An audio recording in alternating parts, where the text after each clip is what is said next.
पसंद करेला माई हो चकलाल से के निमिया के काहे के पसंद करेलू माई हो चकलाल से के निमिया के काहे के पसंद करेलू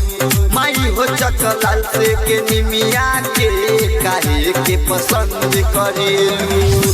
कि फुलिया रउलवा मन न भावे तू जम के जंग करेलू तू जम के जंग करेलू माई हो समस्तीपुर के निमिया के काहे के पसंद करेलू माई हो चकलाल से के निमिया के काहे के पसंद करेलू कि फुलिया रउलवा मन न भावे तू जम के जंग करेलू तू जम के जंग करेलू माई हो चकलाल से के निमिया के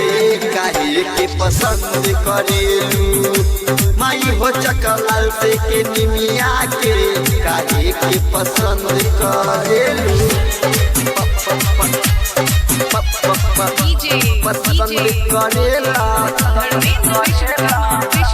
माई हो चकलाल से के निमिया के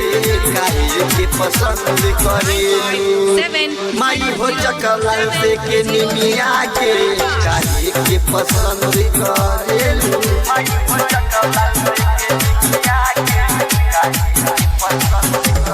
निमिये के तरवा लगाई के झुलुआ झूलेली सातो बहिनिया हो बहिनिया हो बहिनिया हो झूलत झूलत माई के लागल पियसिया पानी पियले मलिनिया हो मलिनिया हो लगा के डनिया जो करेले अपन भोग तू एकर मंत्र भंग करेला तू एकर मंत्र भंग करेला माई हो हलई के निमिया के काहे के पसंद करेला माई हो हलई के निमिया के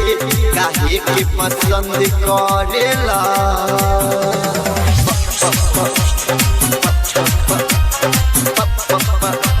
पसंद करेला माई हो हलई के निमिया के काहे के पसंद करेला माई हो हलई के निमिया के काहे के पसंद करेला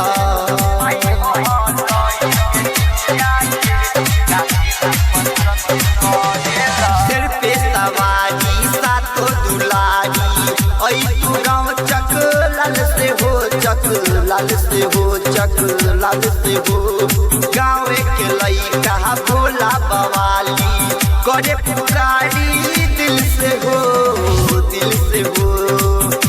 कि गईलू सुनील कन बोलू संग राहुल कन का वही जे आनंद करेलू का वही जे आनंद करेलू माई हो नारौली के निमिया के काहे के पसंद करेलू माई हो चकलाल से के निमिया के काहे के पसंद करेलू कि फुलिया रउलवा मन न भावे तू जम के जंग करेलू तू जम के जंग करेलू माई हो हलई के निमिया के काहे के पसंद करेलू माई हो चकलाल